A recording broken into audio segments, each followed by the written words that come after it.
June 26th, 1995, a beat-up Volkswagen Vanagon, the kind of vehicle practically synonymous with following your favorite band, veers off U.S. Route 58 in Emporia, Virginia. It crashes, violently, into a pair of trees. Two young men are inside. Neither is wearing a seatbelt. Neither survives. When the first responders arrived, identifying the driver was straightforward: Michael Hager, 21 years old. But the passenger... He was a ghost. His injuries were so severe that his face was unrecognizable. He had no ID. The driver's family had no idea who he was. Likely just a hitchhiker Hager had picked up along the way. In his pockets, investigators found the sum total of his worldly possessions: $1 in quarters, a yellow Bic lighter, and 2 scalped Grateful Dead ticket stubs from a show at RFK Stadium in D.C. just a couple of days prior. And then there was this, a handwritten note, maybe from his pocket, maybe found near the crash site, that read, "Jason, sorry we had to go. See you around. Call me," followed by a phone number with no area code, signed Caroline T. and Caroline O. Bye. And that was it. The phone number was a dead end. The ticket reseller couldn't remember who he sold the stubs to. Fingerprints run through the national database came back with nothing. For 20 years, he was just a file in a morgue drawer, a ghost in a tie-dye shirt, known only by his nickname, Thoughtful, Grateful Doe. So, how did the internet, a place of cat memes and furious arguments about pineapple on pizza, give this ghost his name back? Before we answer that, we need to talk about a strange corner of the internet. You've probably seen it. A high-profile case hits the news, and suddenly Facebook groups and Reddit threads pop up, filled with people who have no connection to the case, no formal training, but a ferocious desire to solve it. These are the web sleuths, cuckles, the armchair detectives. It's easy to dismiss them, but their motivations are often rooted in something deeply human. In a country where an estimated 40% of homicides go unsolved, these communities step in to fill a void left by under-resourced or overwhelmed police departments. They are a digital version of the neighborhood watch, supercharged by a global network, poring over case files from databases like NamUs, analyzing grainy composite sketches and trying to connect the dots that law enforcement may have missed. This is a world built on the paradox of anonymity. The same lack of identity that allows thousands of strangers to collaborate freely, without ego or hierarchy, is also what removes all accountability. It empowers people to share vital information, but it also empowers them to spread rumors, harass innocent people, and engage in digital witch hunts with zero consequences. It is a double-edged sword, and in the case of Grateful Doe, the internet was about to show just how sharp its good edge could be. For nearly 2 decades, Grateful Doe's case was ice cold. Then, in January 2015, a user named Grey Metal made a post on the image-sharing site Imgur. It was a masterclass in crowdsourced investigation, a simple, clean compilation of all the known facts. The story of the crash, the photos of his Grateful Dead t-shirt and his amateur star tattoo, the cryptic note, and the forensic composite sketches of his face. The post went viral. It was shared across Reddit, Facebook, and countless true crime forums. And then, the magic of the internet happened. A man saw the post. He stared at the composite sketch, read the story about a young deadhead named Jason, and a 20-year-old memory clicked into place. He contacted the moderators of the R Grateful Doe subreddit and said that the sketch looked uncannily like his old roommate from 1994, a guy named Jason. He even had photos. The resemblance was undeniable. The online community was electrified.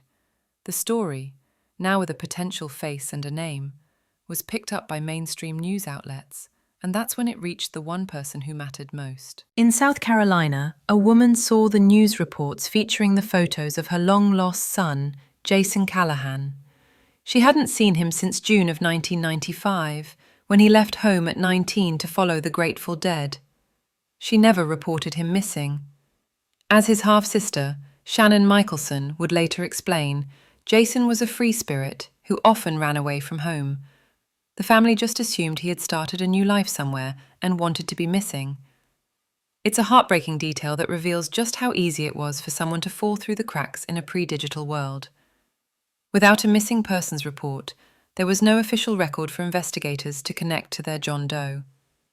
The family, now reconnected through the tragedy, submitted their DNA, and on December 9, 2015, 20 years after the crash, the results came back. Grateful Doe was officially identified as Jason Patrick Callahan. His half-sister, who hadn't seen him since she was a little girl, summed up the bittersweet victory. "I'm glad it was solved," she said, "but I'm also incredibly sad because I wanted so badly to reconnect with him." The hive mind had done it. A viral post, a forgotten memory, and a DNA test had brought a ghost home. So, a perfect success story, right? The hive mind came together and brought a lost boy home. But this impulse, for regular people to take up the hunt when a case goes cold, is nothing new. In fact, to find its roots, we have to go back 150 years to a time before the internet, before forensics, to a place nicknamed Hell's Half Acre. And if you think Reddit can be a dark place, you haven't seen anything yet. Stick around. Imagine Kansas in the early 1870s. This isn't the Wild West of Hollywood movies. This is the frontier, a vast, wide-open prairie where towns are sparse and law enforcement is often corrupt, ineffective, or simply non-existent. It was, as one source notes, an easy place to disappear. Cutting through this landscape was the Osage Trail, a major artery for travelers heading west. And along that trail, in Lebec County, a family of German immigrants named Bender set up a small one-room cabin that served as an inn and general store. They were an odd bunch. The father, John Sr., was described as a repulsive, hideous brute. The mother, Elvira, was called a she-devil by her neighbors. The son, John Jr., was a handsome man who laughed aimlessly and was considered a half-wit. And then there was Kate, young, beautiful, and charismatic. Kate Bender was a self-proclaimed spiritualist and healer who advertised her ability to contact the dead. She was the friendly face of the Bender Inn, the one who would charm weary travelers, seating them at the dinner table in the place of honor, a spot conveniently located right over a trapdoor. As Kate distracted the guest, her father or brother would emerge from behind a canvas curtain and smash the victim's skull with a hammer. The body was then dropped into the cellar where their throat was slit, before being buried in the apple orchard out back. Between 1871 and 1873, at least a dozen people vanished after stopping at the Bender's Devil's Kitchen. One of them was a man named George Longcore, traveling with his 18-month-old daughter, Mary Ann, after the recent death of his wife. In the spring of 1873, his friend and neighbor, a respected physician named Dr. William York, went looking for him. Dr. York also disappeared, but Dr. York had something the other victims didn't: a powerful brother. Colonel Alexander M. York was a Civil War veteran and a Kansas state senator. He was not a lawman. He was a private citizen who, like the moderators of r/Grateful Doe, decided that if justice was going to be served, he would have to do it himself. Colonel York organized the 19th century equivalent of a subreddit. He gathered a posse of about 50 local men and began a systematic investigation. They questioned every traveler on the trail and visited every homestead. On March 28, 1873, York arrived at the Bender Inn. The family admitted Dr. York had stayed with them, but claimed he'd moved on, perhaps running into trouble with local Native American tribes. York was suspicious. A few days later, he returned with his men after hearing a story about Ma Bender threatening another woman with knives. The family became hostile, and Kate bizarrely offered to use her psychic powers to find the missing doctor if York would just return alone that Friday night. He declined. A short time later, a neighbor noticed the Bender property was suddenly abandoned. Animals unfed, the cabin empty. York and his posse returned. Inside, they found a foul stench and a nailed-shut trapdoor leading to a blood-soaked cellar. They began searching the grounds, and in the soft, disturbed soil of the apple orchard, they started probing the earth with metal rods. They found Dr. York first, then George Longcore, and then his baby daughter, Mary Ann, found fully clothed and without injury, believed to have been buried alive. In all, the bodies of at least 11 people were pulled from the Benders' Hell's Half Acre. The parallels are striking. A private citizen, driven by a personal connection, crowdsourcing an investigation that official channels had failed to conduct. The key difference, of course, was technology. Colonel York and his men succeeded. They uncovered the truth. But their story also contains a warning. In the frenzy that followed, an associate of the Benders was reportedly hanged by a mob until he was unconscious, revived, interrogated, and then hanged again. This was frontier justice, effective, but brutal and without due process. It's a chilling preview of what can happen when the hive mind gets it wrong. April 15, 2013, 2 bombs detonate near the finish line of the Boston Marathon. The city is locked down, and the entire world watches as a frantic manhunt begins for the perpetrators. In the intense hours that followed, the FBI released grainy images of 2 suspects. The public was desperate for answers, creating a massive information vacuum. And Reddit rushed to fill it. A new subreddit, r/FindBostonBombers, was created, and it exploded overnight. Thousands of users began a frantic, real-time analysis of every photo and video they could find. They were listening to police scanners, transcribing chatter, and trying to piece together the puzzle. It was the Grateful Doe investigation on steroids, but this time it was happening in the middle of a live, terrifying national crisis. Soon, a user pointed out a resemblance between one of the FBI's suspects and a photo of a missing Brown University student named Sunil Tripathi. Sunil, a gentle, intellectually curious young man, had been suffering from depression and had disappeared a month earlier. His family had created a Facebook page, "Help us find Sunil Tripathi," to aid in the search. The comparison was flimsy, but in the echo chamber of the subreddit, it became fact. The theory metastasized when a single tweet claimed, falsely, that the Boston police scanner had confirmed Sunil Tripathi as a suspect.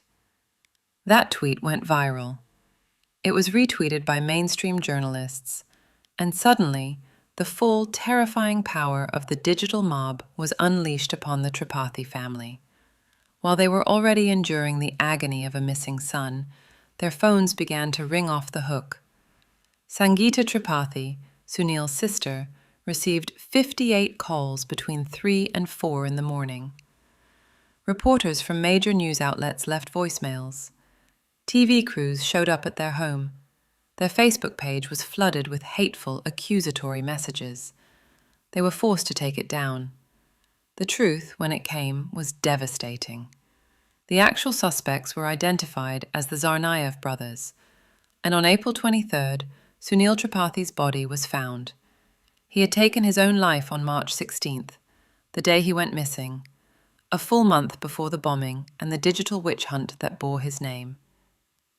Reddit's general manager, Eric Martin, issued a public apology. Though started with noble intentions, he wrote, some of the activity on Reddit fueled online witch hunts and dangerous speculation, which spiraled into very negative consequences for innocent parties. The apology was necessary, but the damage was done. The case revealed a fundamental, terrifying imbalance. The sleuths who get it right are heroes.